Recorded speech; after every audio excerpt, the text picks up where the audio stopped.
من الشيطان الرجيم. بسم الله الرحمن الرحيم.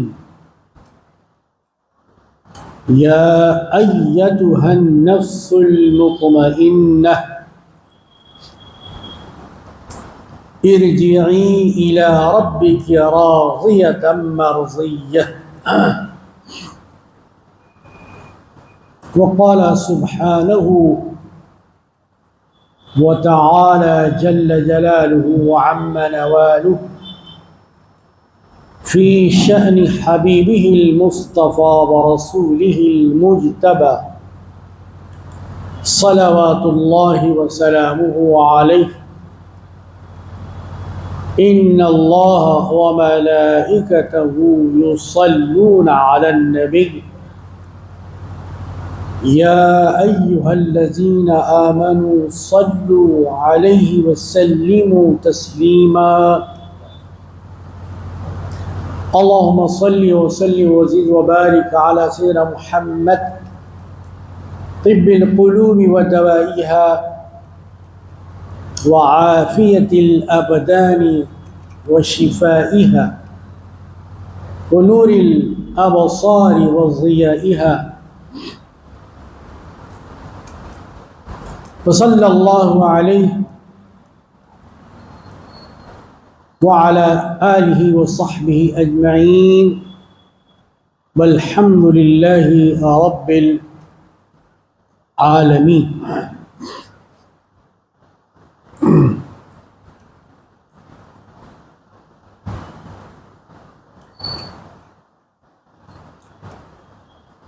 انسان کی صلاح اور فلاح اور کامیابی کامرانی کے لیے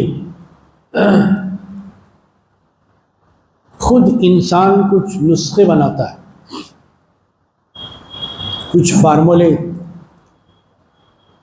اپنے علم اور اپنے تجربے کی بنیاد پر تیار کرتا ہے.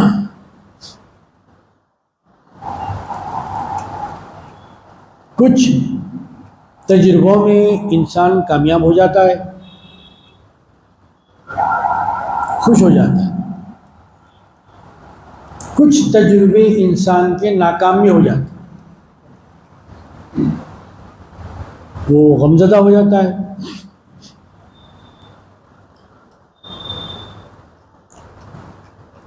انسان اپنی کامیابی کے لیے جو نسخے تیار کرتا ہے وہ اس کے ظنی اور تخمینی ہوتے ہیں، اٹکل پر ہوتے ہیں کہ ایسا کریں گے تو ایسا ہوگا،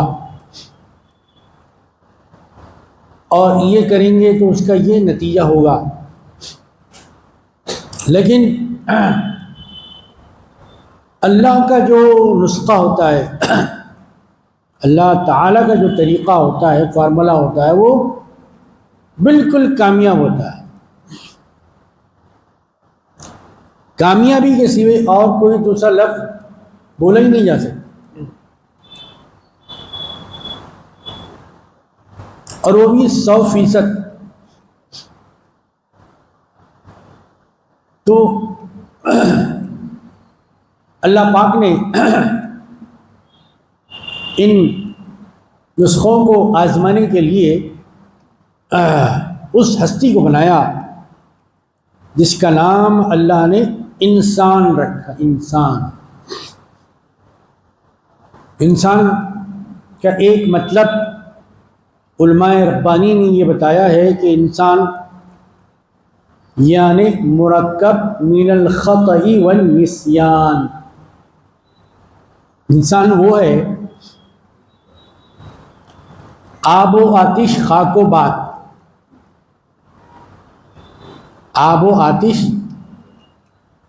پانی اور آگ، خاک و باد مٹی اور ہوا، یہ چار چیزوں سے اللہ تعالیٰ نے انسان کو پیدا فرمایا. چاروں چیزیں اس کے اندر ہیں.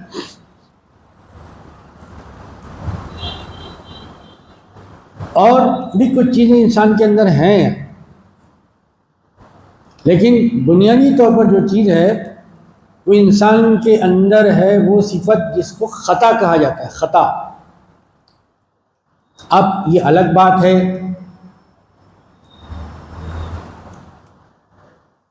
خطا پر بھی اللہ کی عطا ہوتی ہے، یہ اللہ کا کرم ہے، اللہ کا فضل ہے۔ انسان خطائیں کرتا ہے، اللہ تعالی عطائیں کرتا ہے، نوازتا ہے۔ تو انسان کے اندر خطا بھی ہے اور نسیان ہے، نسیان یعنی بھول جانا، ابھی یاد رہتا ہے، ابھی بھول جاتا ہے۔ اب یہ انسان کی فطرت میں ہے، اس کے زمین میں، اس کے خمیر میں، اس کا جو فارمولہ بنایا گیا اس کے اندر یہ چیز شامل ہے، تو مطلب یہ انسان کا لازمی حصہ ہے۔ اگر کوئی بھول جاتا ہے تو اس بات کا ثبوت دے رہا ہے کہ وہ انسان ہے، کہ بھولنا انسانی کی صفت ہے۔ پھر اس کے ساتھ ساتھ اللہ تعالیٰ نے انسان نے جو چیزیں رکھی ہیں، یعنی انسان کے اندر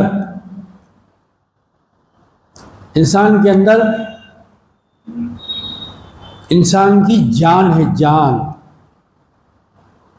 یہ جان ہے تو انسان کی پہچان ہے، جان نہیں ہے تو انسان کی پہچان بھی نہیں۔ جان سے ہی اس کے سارے اعمال اور اس کے سارے افعال صادر ہوتے ہیں، یعنی وہ کرتا ہے، عمل کرتا ہے انسان۔ تو جان تو ہم کہہ رہے ہیں یہ اردو زبان میں، جان کو عربی زبان میں کیا کہا گیا؟ اگر کوئی سوال کرے تو قرآن مجید میں بتایا گیا کہ جس کو تم جان کہہ رہے ہو اس کو ہم نفس کہتے ہیں۔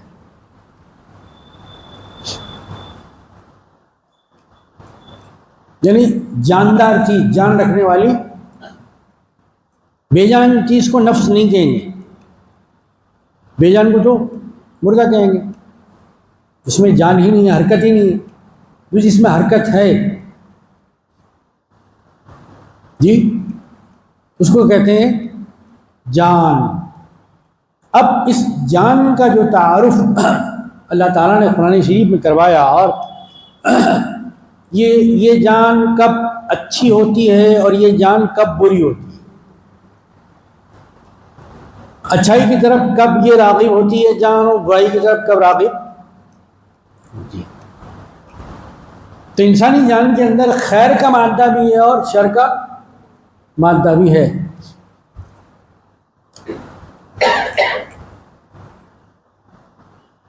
تو جو جان ہے وہ جان کس سے حرکت کر رہی ہے؟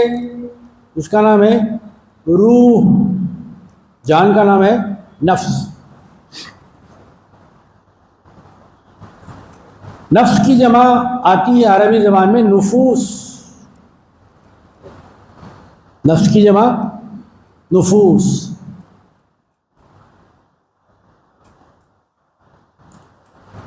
عربی زبان میں بڑی باریکیاں ہیں اور بڑی شیریں زبان ہے، بڑا لطف آتا ہے اس میں گفتگو کرنے سے۔ اس کا اندازہ ان لوگوں کو ہوگا جو قرآن مجید کی تلاوت کرتے ہیں،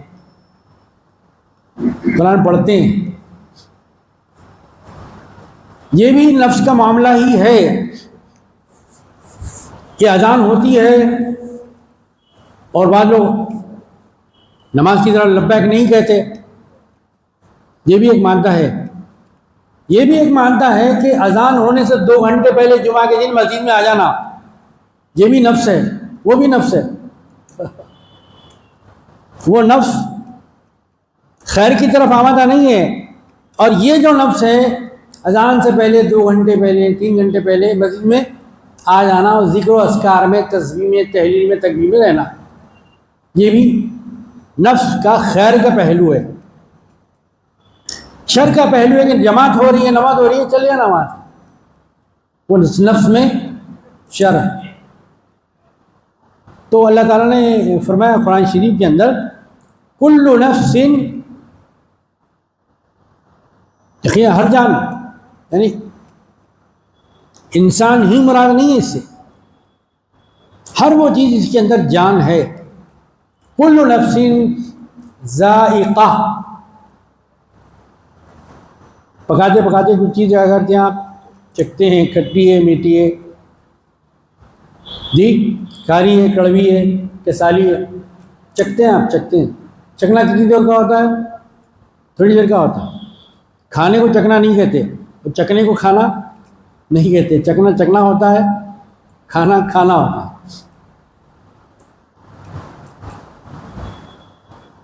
جان کا مزہ تو چکھ لیا، جان کیسی ہوتی ہے، روح کیسی ہوتی ہے. اب اس کے بعد ایک منزل ہے انسان کی، ہر جاندار کی، وہ کیا ہے؟ ذائقہ موت بھی. یعنی اس دنیا کے اندر آپ کا وقت ختم ہو گیا. جیسے اسکول میں بچوں کی گھنٹی ہوتی ہے، دینیات کا گھنٹہ ختم ہو گیا، سوسائل اسٹڈیز کا گھنٹہ شروع ہو گیا، پھر وہ ختم ہوگا. جغرافیہ کا گھنٹہ آئے گا، سماجیات کا آئے گا، کمپیوٹر کا آئے گا. تو اس دنیا میں آپ کا جو وقت تھا وہ گھنٹہ ختم ہو گیا. کہاں جانا ہے آپ کو؟ پھر اپنے گھر جانا ہے. اسکول سے کہاں جاتا ہے بچہ؟ گھر جاتا ہے. تو دنیا میں انسان کہاں جاتا ہے؟ اپنے گھر جاتا ہے. مطلب جہاں سے آیا تھا نہیں چلے جاتا ہے. تو مرا کہاں؟ یہ ختم کہاں ہوا؟ وہ تو اپنے گھر چلے گیا نا. اسکول سے بچہ نکل گیا تو اسکول بچہ مر گیا، ختم ہو گیا، وہ تو گھر پہنچ گیا بھائی. کل نفس ذائقۃ الموت، وہ جس کا نام ہے موت. ختم ہو جانے کا نام موت نہیں ہے، ایسا سمجھا جاتا ہے دنیا میں، بعض لوگ سمجھتے ہیں. مذہب اسلام میں جو موت کا تصور ہے، موت کا خیال ہے، دیکھیں کہ انسان حرکت نہیں کر سکتا، آنکھ ہے لیکن دیکھ نہیں سکتا، کان ہے لیکن سن نہیں سکتا، پیر ہے لیکن چل نہیں سکتا. تو کہا جاتا ہے یہ موت ہو گئی، مطلب انتقال ہو گیا. شاپ شفٹڈ، دکان یہاں سے منتقل ہو گئی، نہ کہ ختم ہو گئی. آپ یہ بولیں گے شاپ ختم ہو گئی، شاپ ختم نہیں ہوئی، منتقل ہوئی دوسری جگہ. تو انسان بھی ختم نہیں ہوا، یہ تو فلاں صاحب کا انتقال ہو گیا، یعنی منتقل ہو گئے اس عالم سے اور دوسرے عالم کی طرف. مطلب کچھ ہیں تو منتقل ہوئے نا، کچھ نہیں ہے تو منتقل کہاں سے ہوئے؟ اچھا اگر کچھ نہیں ہے، مر کر مٹی میں مل گئے، جیسے بعض لوگوں کا خیال ہے، حالانکہ خیال اسلام کے لحاظ سے صحیح نہیں. وہ جہاں بھی ہیں، جہاں بھی ان کو رکھا گیا ہے اسلامی احکامات اور تعلیمات کے مطابق، تو اب وہاں ان سے اس عالم کے بارے میں جو اعمال انہوں نے کیے اس کے متعلق سوال ہو رہا ہے. تو سوال کس سے ہو رہا ہے؟ وہ تو ختم ہو گئے، مٹی میں مل گئے، گل در گل، مٹی مٹی میں. صحیح بات، لیکن یہ سمجھ رہے لوگ مٹی کا مطلب مٹی میں تو ختم ہو گئے. اور سوال کس سے ہو رہا؟ پھر کڑیوں سے ہو رہا، سوال مٹی کے ڈھیر سے ہو رہا، سوال بوریے سے ہو رہا، سوال خل کے ڈھیلوں سے ہو رہا. کس سے ہو رہا بھائی سوال؟ تو ہے وہاں وہ فرشتے جو آ رہے ہیں، مٹی کے ڈھیر پہ آ گیا. اب کوئی پہاڑ پہ آ کے سوال کرتا ہے کہ من ربو کا، جسے سوال کرنا ہے اسی سے سوال کرے. فرشتے بھی جو آ رہے ہیں تو با مقصد آ رہے ہیں. یہ جانے والا بھی جو آیا تھا با مقصد آیا تھا، نفس حرکت لے کر آیا. تو کل نفس ذائقۃ الموت. تو حضور پاک علیہ الصلوۃ والسلام کی جب بعثت مبارکہ ہوئی، یہ اللہ تعالیٰ نے آپ کو بھیجا کا مطلب پہلے کہیں تھے، پیدا کیا نہیں فرمایا، بھیجا. یعنی پہلے سے آپ موجود تھے، پہلے سے آپ کا وجود تھا، اللہ تعالیٰ نے آپ کو بھیجا، کیا کے لیے بھیجا؟ انسانوں کی ہدایت کے لیے بھیجا۔ مطلب آپ سے پہلے لوگ ضلالتوں میں تھے، گمراہیوں میں تھے۔ استاد محترم فرماتے گمراہیوں پہ ایک جملہ آ گیا، وہ عرض کر کے میں آگے چلے آتا ہوں۔ استاد محترم فرماتے ہیں بیٹا بہت سے لوگ ہیں سال بھر گمراہ، رمضان میں عمرہ۔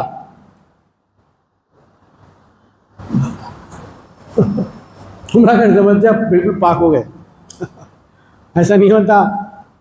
جیسے عمرہ کے مہینے کو سمجھ رہے ہیں، سال بھر بھی ویسے ہی رہنا، عمرہ میں رہنا، آپ کا عمرہ نہیں ٹوٹنا، اللہ سے محبت آپ کی ختم نہیں ہونا، اللہ کی دیوانگی آپ سے ختم نہیں ہونا، اللہ کی محبت کا لباس، رسول کی محبت کا لباس آپ سے نہیں اترنا، حرام کے قریب نہیں جانا، بالکل حلال کے قریب رہنا، کسی کو ستانا نہیں، تکلیف نہیں دینا، توڑنے کا کام نہیں کرنا، جوڑنے کا کام کرنا، جیسے ہم مکے میں جا کے جوڑ رہے ہیں جی۔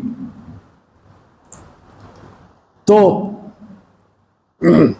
حضور پاک علیہ الصلوۃ والسلام کو اللہ تعالیٰ نے بھیجا تو ارشاد فرمایا کہ لوگوں یہ جو رسول ہیں، پیغمبر ہیں، نبی ہیں، ہادی ہیں، طٰہٰ ہیں، یاسین ہیں، مزمل ہیں، مدثر ہیں، رحمت للعالمین ہیں، یہ فرشتوں میں سے نہیں آئے بلکہ تمہیں میں سے آئے ہیں، من انفسہم، تمہارے اندر سے آئے ہیں۔ تو نفس کی جمع انفس وہاں استعمال کیا گیا، نفس کی جمع نفوس بھی آتی ہے اور نفس کی جمع انفس بھی آتی ہے۔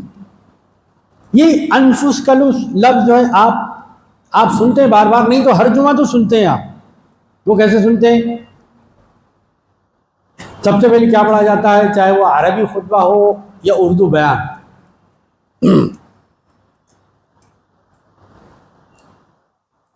الحمدللہ نحمدہ ونستعینہ ونستغفرہ ونؤمن بہ ونتوکل علیہ ونعوذ باللہ من شرور انفسنا۔ یہ دیکھیے صاحب یہاں آ گیا لفظ، اللہ ہم پناہ مانگتے ہیں من شرور انفس، نفس کی جمع انفس، پروردگار عالم جو ہمارے نفسوں میں شرارتیں ہیں، خرابیاں ہیں، خباثتیں ہیں، گندگیاں ہیں، نجاستیں ہیں، اللہ اس سے ہم پناہ مانگتے ہیں۔ انفس استعمال کیا گیا، جمع استعمال کیا، مطلب کیا ہوا کہ نفس میں شرارتیں ہوتی ہیں، نفس شریر بھی ہوتا ہے اور نفس شریف بھی ہوتا ہے، ایسے نہیں کہ ہر نفس شریر ہوتا ہے، نہیں، بعض نفوس شریف بھی ہوتے ہیں، بعض نفوس شریر بھی ہوتے ہیں۔ وَنَعُوذُ بِاللَّهِ مِن شُرُورِ أَنفُسِنَا وَمِن سَيِّئَاتِ أَعْمَالِنَا، سیئات افعالنا نہیں ہے، فعل بھی کام کو کہتے ہیں، عمل بھی کام کو کہتے ہیں، لیکن وہ جس میں نیت شامل ہو جاتی ہے، فعل میں نیت نہیں رہتی، عمل میں نیت رہتی ہے۔ وضو بھی نیت کے ساتھ کرتے ہیں آپ، نماز بھی نیت کے ساتھ پڑھتے ہیں، روزے میں بھی نیت ہوتی ہے، نویت ان اصوم، تراویح کی نماز میں بھی نیت ہوتی ہے، سنت ادا کرنے میں بھی نیت، نفل میں بھی نیت ہوتی ہے۔ یہ سب حضور پاک علیہ الصلوۃ والسلام کا صدقہ ہے، بتایا کہ بغیر نیت کا عمل الگ ہے، نیت والا عمل الگ ہے۔ جہاں نیت آ جاتی ہے تو وہ اب فعل نہیں رہتا فعل، بلکہ وہ عمل بن جاتا ہے۔ اسی لیے حضور پاک علیہ الصلوۃ والسلام نے کیا ارشاد فرمایا، انما الاعمال بالنیات، انما الافعال بالنیات، عمل، یا ایھا الذین آمنوا وعملوا الصالحات،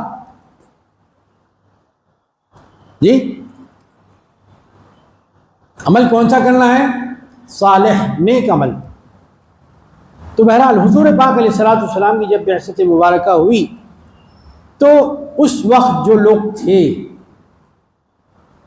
ان کے ذریعے سے جتنے آنے والے قیامت تک کے لوگ ہیں ان سب کو اس میں شامل کر دیا گیا کہ یہ آنے والے فرشتوں میں سے نہیں ہے، بلکہ یہ تمہارے ذاتوں میں سے، نفوس میں سے ہیں۔ تو ایک لفظ ہے نفس، نفس کے معنی ہے جان، اس کی جمع نفوس یا انفس، یہی ایک لفظ ہے، لیکن زیر زبر پیش بدل جاتا ہے تو معنی ہی بدل جاتا ہے۔ نفس کے معنی جان۔ اب نفس میں فے کو بجائے جزم دینے کے، ساکن کرنے کے، آپ لگا دیں زبر، نون کو بھی زبر، فے کو بھی زبر، سین کو جزم، تو کیا ہو گیا؟ اب یہ نفس ہو گیا، نفس۔ دیکھیے لفظ بدلا، معنی ہی بدل گئے۔ نفس کے معنی جان کے، نفس کے معنی اس جان کے اندر جو سانس آ رہی ہے جا رہی ہے، یہ ہے نفس۔ سانس کا یہ آنا اور جانا، یہ نفس آ رہی ہے، نفس آ رہا ہے، نفس جا رہا ہے۔ اس نفس کی جمع آتی ہے انفاس، نفس کی جمع نفوس اور نفس کی جمع انفاس۔ اللہ، بزرگان دین کے پاس نفس کی بھی حفاظت ہوتی ہے، نفس کی بھی حفاظت ہوتی ہے، ان کی خصوصیت یہی ہوتی ہے۔ عام مومنوں کو، عام مسلمانوں کو، غلامان محمد رسول اللہ صلی اللہ علیہ وسلم کو بھی حکم ہے کہ اپنی نفس کی بھی حفاظت کریں، اپنے نفس کی بھی حفاظت کریں۔ کیوں کہ یہ نفس پہلے کیا کرتا ہے؟ برے کاموں کی طرف ابھارتا ہے، اور انسان جلدی برے کاموں کی طرف، لیکن اچھی بات کی طرف بلائیں آپ، لوگ بھاگتے ہیں، راستہ کدھر سے جانے کا ہے۔ بری بات کی طرف کوئی فلم اسٹار آ رہا ہے تو پورے جمع ہو جاتے ہیں، ٹکٹ لے کے جمع ہوتے پورے۔ مولانا آ رہے ہیں، مفتی صاحب آ رہے ہیں، خطیب صاحب آ رہے ہیں، وہ تو نہیں جمع ہوتے، بار بار اعلان کرنا پڑتا جی۔ تو قرآن شریف کے اندر اللہ تعالیٰ اب نفس کی ایک کیفیت بتا رہے ہیں کہ نفس کیا ہے، نفس کا تعارف۔ نفس تو ہے، کیا کرتا ہے؟ یہ خاموش بیٹھا رہتے گا؟ نہیں، خاموش نہیں بیٹھتا نفس، حرکت میں ہے نفس۔ تو کیا کرتا ہے یہ؟ ان النفس لامارۃ بالسوء، یہ دیکھیے صاحب، پہلا نفس ہے، نفس کی پہلی تعریف۔ کیا کرتا ہے صاحب یہ نفس؟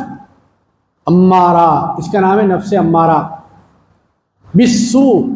یہ جو نفس ہے انسان کو برائیوں کی طرف بلاتا رہتا ہے، گناہ کے کام کی طرف، کسی کو ستانے کی طرف، کسی کو ڈبانے کی طرف، لگائی بجھائی کرنے کی طرف، آگ لگانے کی طرف، جی لڑانے کی طرف۔ ان النفس لامارۃ بالسوء۔ تو یہ جو پہلی نفس کی قسم بتائی گئی ہے، اس میں نفس کا کیا کام ہے؟ برائیوں کی طرف بلانا، حکم دینا۔ اب جو ڈیوٹی اس نفس کی ہے وہی کرتے رہتا ہے۔ اب اس کو اگر اچھا کرنا ہے، بچہ وہ شرارت کر رہا ہے، کیا کرنا ہے؟ اسکول میں ڈال دینا۔ اسکول میں بھی شرارت کر رہا تو کیا کرنا؟ بورڈنگ میں ڈال دینا۔ جیسے صفت بدلتی جا رہی ہے، ویسے اچھے اچھے اس کو اچھائی کی طرف لانے کے لیے طریقے بھی بدلتے جا رہے ہیں۔ تو ایک نفس وہ ہے جو برائیوں کی طرف بلاتا ہے، حکم دیتا ہے، ارے ایسا کرو، ایسا کرو، ایسا کرو۔ اس کو برا کرنے میں بڑا مزہ آتا ہے، کسی کو ستانے میں بڑا مزہ آتا ہے، زور سے ہارن مار کے لوگوں کے کان پھاڑنا، اس میں مزہ آتا ہے، سائلنسر میں پٹاخے لگا کے تکلیف دینا، یہ بھی خوب مزہ آتا ہے اس کے اندر۔ ان النفس لامارۃ بالسوء، یہ ایسے کام نفس امارہ میں شامل ہیں۔ یہ مت سمجھیے کہ اللہ نہیں دیکھ رہا ہے، فرشتے نوٹ نہیں کر رہے ہیں، نوٹ کر رہے ہیں، آپ کے پل پل کے عمل کو نوٹ کر رہے ہیں، لمحے لمحے کی خبر ہو رہی ہے، پہنچائی جا رہی ہے، اور کیمرے میں ریکارڈ بھی ہو رہا ہے۔ لوگ کیمرے سے، سی سی کیمرے سے ڈر رہے ہیں، لیکن اللہ سے نہیں ڈر رہے۔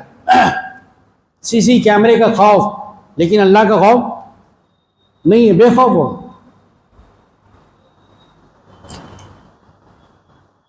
اب جب نفس سے برائی صادر ہو جاتی ہے، یعنی گناہ ہو جاتا ہے، ہو گیا گناہ. حضور رحمت العالمین ہے، قربان جائیے، وہ گناہگار خطا کار بڑا اچھا ہے، حالانکہ گناہگار تو گناہگار ہی ہوتا ہے، لوگ اسے اچھا کہتے ہیں نہیں کہتے، لیکن حضور کا فلسفہ تفہیم بالکل دنیا سے نرالا ہے. سب گناہگار کو کہتے ہیں برا، لیکن حضور فرماتے ہیں گناہگار اچھا ہے. کون سا؟ جو فوری توبہ کر لے. غلطی ہو گئی، گناہ ہو گیا، پاپ ہو گیا، فوری توبہ کر لے تو بہت اچھا آدمی ہے. دیکھیے حضور کا سمجھانے کا انداز، قربان جائیے. ایسا دنیا میں کوئی استاد نہیں آیا، کوئی ٹیچر نہیں آیا، کوئی ایسی پڑھائی نہیں پڑھا سکا جو حضور نے دنیا کو پڑھائی. بہترین خطا کار گناہگار وہ ہے جو فوراً خطا ہوتے ہی گناہ کر لے کہ اس خطا پہ اللہ تعالیٰ عطا فرماتا ہے. کیا بہترین طریقہ ہے جی. اللہ جب خطا ہو گئی، گناہ ہو گیا، غلطی ہو گئی، تو اب اس کے اندر اگر بھلائی کا، خیر کا بال برابر بھی حصہ ہے تو اس کے اندر سے ایک آواز آتی ہے، بھائی یہ جو ہوا غلط ہوا، مجھے قرض لے کر ڈبانا نہیں چاہیے تھا، مجھے اس کو رجسٹری کروانے میں ستانا نہیں چاہیے تھا، مجھے اس کا موبائل نہیں چرانا چاہیے تھا، مجھے اس کو تکلیف نہیں پہنچانا چاہیے تھا، مجھے رشتہ نہیں توڑنا چاہیے تھا، مجھے طلاق نہیں دینا چاہیے تھا، مجھے خلا نہیں لینا چاہیے تھا. میں نے غلط کیا، میں نے یہ غلط کیا. اس کی طرف جو پتھر پھینکا یہ بڑا غلط کام تھا. یہ غلط کام ہوا کہ جو آ رہا ہے وہ بھی نفس ہے. تو اب اس نفس کا نام بدل گیا. پہلا جو تھا وہ نفس امارہ تھا، اب جو برے کام پر ملامت کر رہا ہے تو اس نفس کا نام ہے نفس لوامہ، ملامت کرنے والا نفس یہ، مگر کام بدل گیا اس کا. مطلب اچھائی کا جذبہ ہے، ابھی اچھائی ختم نہیں ہوئی، اچھائی ہے، انصاف ہے تو دنیا چل رہی ہے، ورنہ دنیا کبھی کے ختم ہو جاتی. پہلے 100 لے کے بھاگتے تھے، اس کے بعد 1000 لے کے بھاگے، اس کے بعد کروڑ لے کے بھاگے، اس کے بعد اربوں لے کے بھاگ رہے ہیں لوگ. انسانوں کو تکلیف دے رہے ہیں، انسان کی بددعائیں لے رہے ہیں، انسان کو ایذا پہنچا رہا ہے. اگر بارش رک رہی ہے، اگر غلہ نہیں اگ رہا ہے، اگر سگے بھائی اور بہن میں محبت ختم ہو رہی ہے تو یہ کسی اور کا اس میں دخل نہیں ہے، خود ان کے ہاتھوں کا دخل ہے. وہ اپنے ہاتھوں سے برائی لا رہے ہیں، کوئی اور برائی کا بیج لا کر ان کے دل کے کھیت میں نہیں بو رہا ہے. مما کسبت ایدیہم، یہ انہی کے ہاتھوں کی کمائی ہے، یہ انہی کے کرتوتوں کا نتیجہ ہے. تو بس دوسرا جو نفس ہے، دوسری نفس کی جو تعریف ہے، دوسری قسم کی جو نفس ہے، برا کام تو ہو جاتا ہے، اس پر ملامت کرتا ہے، یہ کام کیوں کیا، یہ کام برا تھا. تو اب اس نفس کا نام ہے نفس لوامہ. اچھی بات ڈالی جاتی ہے اسی نفس کے اندر تو اس کو کہا جاتا ہے نفس ملہمہ. فَأَلْهَمَهَا فُجُورَهَا وَتَقْوَاهَا، یہ بھی قرآن شریف کے اندر ہے کہ نفس کے اندر جب شرارتیں آ جاتی ہے تو پھر اس سے برا کوئی نہیں ہوتا. فجور آ جاتا ہے اس کے اندر. فجور کیا ہے؟ یہ ایک آدمی چھپ کے گناہ کر رہا ہے، چھپ کے شراب پی رہا ہے، چھپ کے جوا کھیل رہا ہے. ایک آدمی کہتا ہے کس کا ڈر ہے، میں تو کھلے عام کروں گا. یہ ہے فاجر، کھلا جو گناہ کر رہا ہے، علانیہ لوگوں کو ڈرا رہا ہے، علانیہ لوگوں پہ ظلم کر رہا ہے. ایک ظلم کر رہا ہے لیکن ہاتھ دکھائی نہیں دیتے، ایک ظلم کر رہا ہے اس کے ہاتھ پیر سب دکھائی دے رہے ہیں. اسی کو کہتے ہیں فاسق اور فاجر، کھلم کھلا علانیہ سب کے سامنے گناہ۔ فَأَلْهَمَا فُجُورَهَا وَتَقْوَاهَا، اور ایک نفس ایسا بھی ہے اس کے اندر تقوی پیدا ہو جاتا ہے، اب اسی تقوی سے پھر وہ نفس کی ایک اور قسم میں داخل ہو جاتا ہے، اس کا نام کیا ہے؟ یا ایتھا النفس المطمئنہ۔ اب جب تقوی اس نفس کے اندر آ جاتا ہے تو اب وہ نفس امارہ نہیں رہتا، نفس لوامہ بھی نہیں رہتا، نفس ملہمہ بھی نہیں رہتا، بلکہ کچھ اور بن جاتا ہے۔ کیا بن جاتا ہے؟ نفس مطمئنہ۔ نفس تو ہے یہ لیکن مطمئن ہے، جسے نہ دنیا میں ڈر ہے نہ آخرت میں ڈر ہے، کیونکہ اچھے کام کر رہا ہے، یہ لوگوں کی بھلائیوں میں ہے، بیوی کا بھی حق دے رہا ہے، بچوں کا بھی حق دے رہا ہے، پڑوسیوں کو بھی نہیں ستاتا ہے، اپنے بھائیوں کے ساتھ حسن سلوک کرتا ہے، ضرورتیں پوری کرتا ہے، امداد دیتا ہے، اعانت کرتا ہے، خیر کرتا ہے، خیرات کرتا ہے، کھلاتا ہے، پلاتا ہے، کپڑے بناتا ہے، دعوتیں کرتا ہے، مطلب اچھے کاموں میں، خیر کے کاموں میں پیسے کو خرچ کرتا ہے۔ میاں بیوی میں لڑائی ہو گئی، ملانے کا کام کرتا ہے، دوستوں میں جھگڑا ہو گیا، صلح کراتا ہے۔ صلح کبھی یہ صلح ہوتی ہے جزوی، کبھی یہ صلح ہوتی ہے کلی، تو صلح جزوی بھی کراتا ہے، صلح کلی بھی کراتا ہے۔ جزوی صلح تھوڑی صلح، کلی صلح پوری صلح۔ عربی جزوی کر لیے تو اب کلی بھی کر لیجئے، مطلب ٹوٹل اپنے دل سے میل نکال دیجئے۔ آپس میں پہلے جیسے بھائی بھائی تھے، آپس میں جیسے دوستانہ تھا، آپس میں جیسے خلوص تھا، محبت تھا، اب بالکل پہلے کی طرف لوٹ آئیے۔ تو جب یہ صفت کسے پیدا ہوتی ہے؟ تقوی سے پیدا ہوتی ہے۔ تو تقوی صرف بڑے لوگوں کا کام نہیں ہے، ہر وہ آدمی، مرد ہو کہ عورت ہو، جوان ہو کہ بوڑھا ہو، درمیانی عمر کا ہو، اس کے بال وائٹ ہوں یا بلیک ہوں یا دونوں ملا کے ہوں، تو ہر اس مسلمان کا کام ہے تقوی کرنا، ہر اس آدمی کا کام ہے تقوی کرنا۔ الف لام میم ذالک الکتاب لا ریب فیہ ھدی ابتدائی پاروں میں خدا کی کتاب میں پہلے بتا گیا۔ آپ کس کی فہرست میں داخل ہونا چاہتے ہیں؟ فاسقین کی، متقین کی؟ اللہ تعالیٰ بتا رہے ہیں بھئی متقین کی فہرست میں داخل ہو جاؤ، تمہارا نام تمہارے حبیب رسول اکرم صلی اللہ علیہ وسلم متقین کی فہرست میں دیکھنا چاہتے ہیں، فاسقین کی فہرست میں نہیں، گستاخوں کی فہرست میں دیکھنا نہیں چاہتے، بلکہ عاشقوں کی فہرست میں دیکھنا چاہتے ہیں۔ تمہارے رسول رحمت اللہ علیہ صلی اللہ علیہ وسلم تمہارا نام زندیقوں میں نہیں بلکہ صدیقوں میں دیکھنا چاہتے ہیں۔ اب تمہارے اوپر ہے، تم زندیق بننا چاہتے ہو یا صدیق بننا چاہتے ہو، دونوں رجسٹر تمہارے سامنے، یا اس میں نام لکھو یا اس میں نام لکھو، دو جماعتیں، یا اس جماعت میں جاؤ یا اس جماعت میں جاؤ۔ میدان کربلا میں دو جماعتیں تھیں، ایک یزید کی، ایک امام حسین رضی اللہ تعالیٰ عنہ کی۔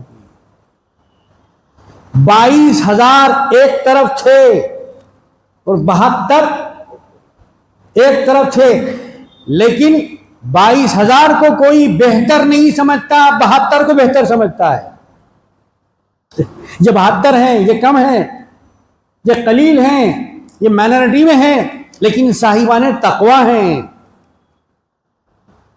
صاحبان فتویٰ ہیں، صاحبان محبت الہی ہیں، صاحبان اہل بیت ہیں، اور اللہ کی راہ میں یہ تن من دھن سے لڑنے والے، جہاد کرنے والے۔ یا ایتھا النفس المطمئنہ، اے نفس مطمئن، اے جان مطمئن۔ تو وہ اور لوگ ہیں جن کی دنیا کا وقت دنیا میں اس پہ ختم ہو جاتا ہے، تو کون لینے آتے ہیں؟ 2 فرشتے آتے ہیں نا، دکھائی دیے، کبھی دکھائی دیے، 2 اوپر بھی آتے ہیں، 2 نیچے بھی آتے ہیں، اوپر بھی 2 نیچے بھی، تو کیا کرتے ہیں وہ؟ فرشتے آ کے اس کی جان لے جاتے ہیں۔ تو ایک تو وہ گروہ ہے جس کی جان فرشتہ لے جاتا ہے، ایک مقدس گروہ وہ ہے کہ اللہ پاک خود فرماتا ہے اب فرشتہ نہیں آ گیا، میں خود تیری جان لیا۔ یا ایتھا النفس المطمئنہ ارجعی الی ربکی، اے نفس مطمئن، اے جان مطمئن، اے متقی جان، تیرا رب تجھے ہی لے جائے۔ بغداد معلیٰ، پیران پیر کے مسکن، جہاں پر روضہ منورہ ہے، اللہ اس کی زیارت نصیب کرے۔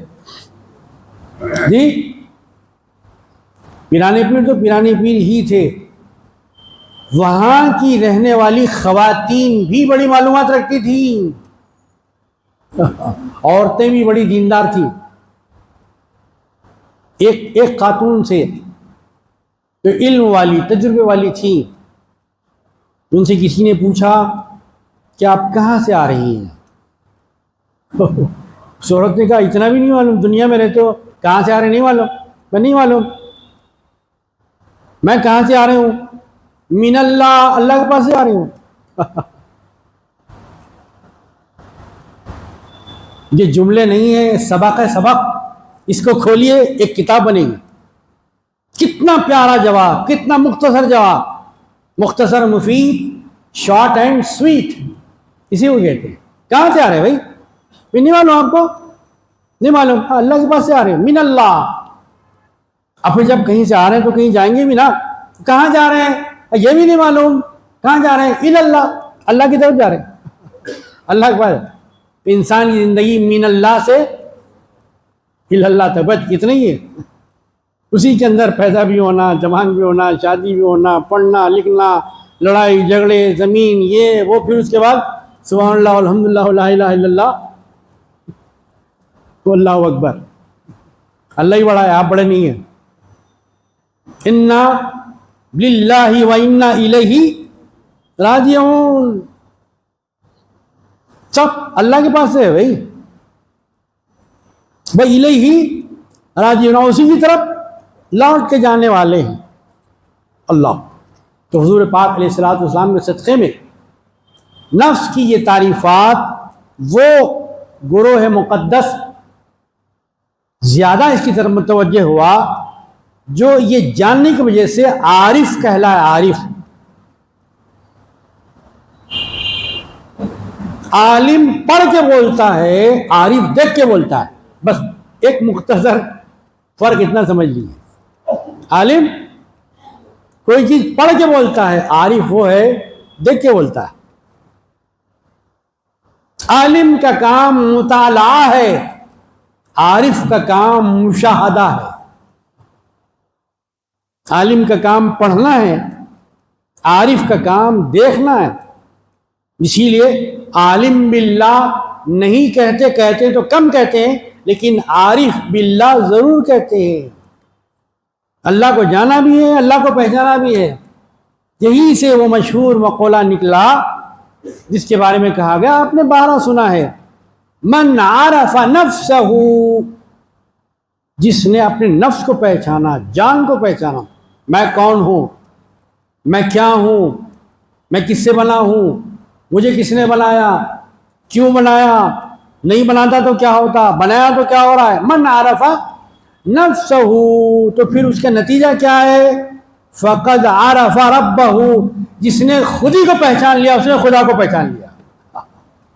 خود ہی کو پہچاننا، خودی کا عرفان، مطلب خودی کو پہچاننا۔ یہ ساری باتیں بالکل صاف صاف ہے، اس میں کوئی ہیر نہیں، پھیر نہیں، کچ نہیں، لپیٹ نہیں، بالکل کھلی کھلی باتیں ہیں۔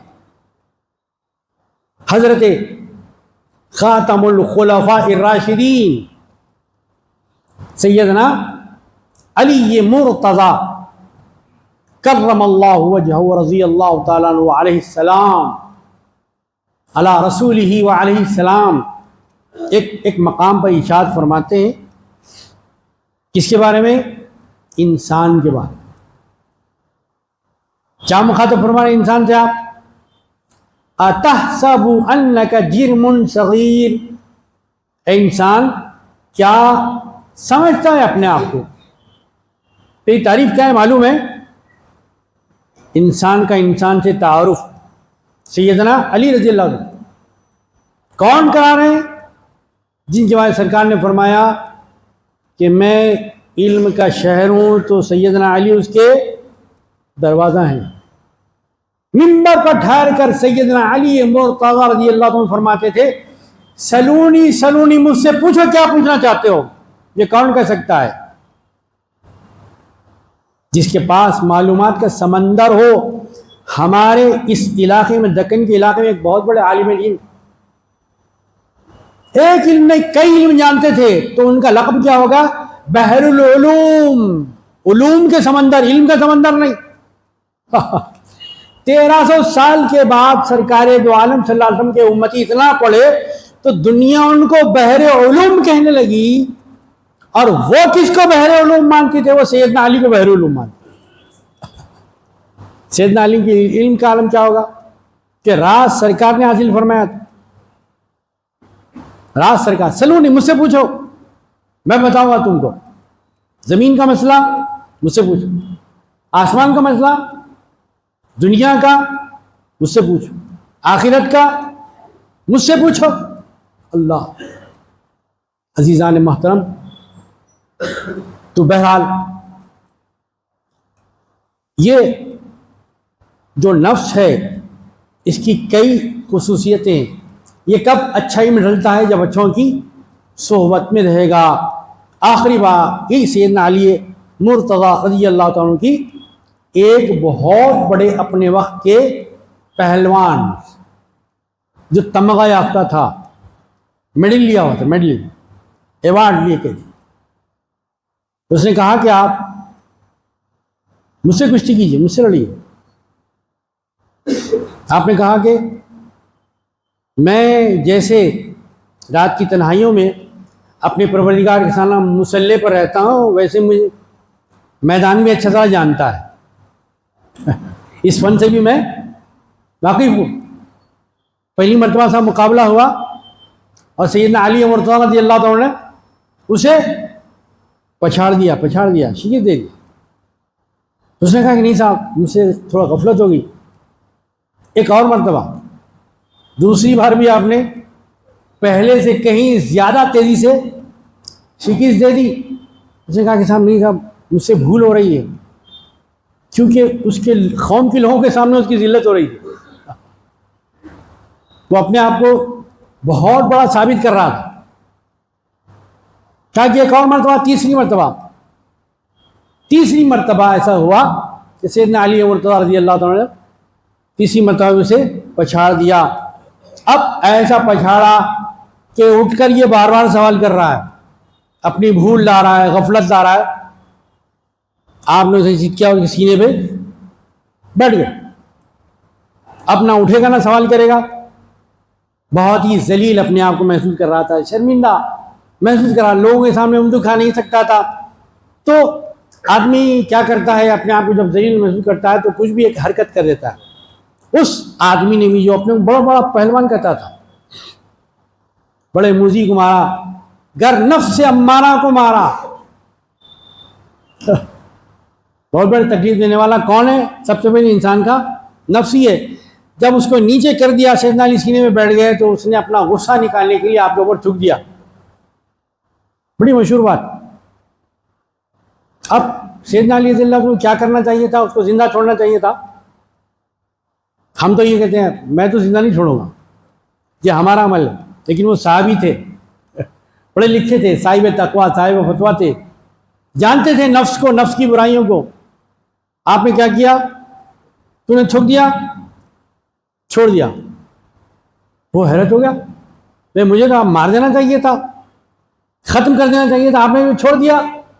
کہا پہلی مرتبہ جب پچھاڑا اللہ کے لیے، دوسری مرتبہ بھی پچھاڑا اللہ کے لیے، تیسری مرتبہ بھی تو شکست دیا اللہ کے لیے.